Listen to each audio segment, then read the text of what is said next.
പാലക്കാട് ഉപതെരഞ്ഞെടുപ്പിന് ദിവസങ്ങൾ മാത്രം ശേഷിക്കെ പ്രചാരണം ഉച്ചസ്ഥായിയിൽ.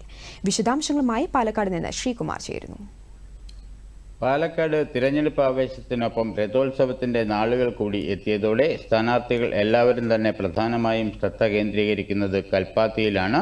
രഥപ്രയാണത്തിന്റെ ഒന്നാം ദിവസമായിരുന്ന ഇന്നലെ 3 സ്ഥാനാർത്ഥികളും രഥാരോഹണത്തിനും തുടർന്ന് രഥം വലിക്കുന്നതിനും പങ്കാളികളായി. LDF സ്ഥാനാർത്ഥി ഡോക്ടർ സരിനാകട്ടെ ഇന്ന് പ്രചാരണം തുടങ്ങുന്നത് തന്നെ കൽപ്പാത്തിയിൽ നിന്നാണ്.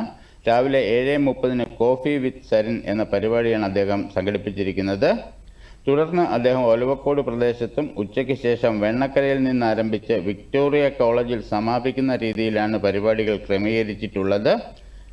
പുസ്തക വിവാദങ്ങൾക്കിടയിൽ ഇന്ന് EP ജയരാജൻ സരിനായി പാലക്കാട് എത്തുന്നുണ്ട്. UDF സ്ഥാനാർത്ഥി രാഹുൽ മാങ്കൂട്ടമാകട്ടെ 10 മണിയോടെ കൽപ്പാത്തിയിൽ പ്രചാരണത്തിനെത്തും. 7 മണി മുതൽ തന്നെ അദ്ദേഹം പിരായിരി പഞ്ചായത്തിൽ പ്രചാരണം ആരംഭിക്കും. മുസ്ലിം ലീഗ് നേതാവ് കുഞ്ഞാലിക്കുട്ടിയും ഇന്ന് UDFനായി ജില്ലയിലെത്തുന്നുണ്ട്.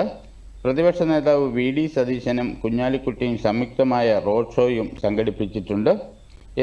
NDA സ്ഥാനാർത്ഥി കൃഷ്ണകുമാർ 7 മണി മുതൽ തന്നെ നൂറണിയിലാണ് പ്രചാരണം തുടങ്ങുന്നത്. അദ്ദേഹവും 10 മണിയോടെ കൽപ്പാത്തിയിലെത്തും.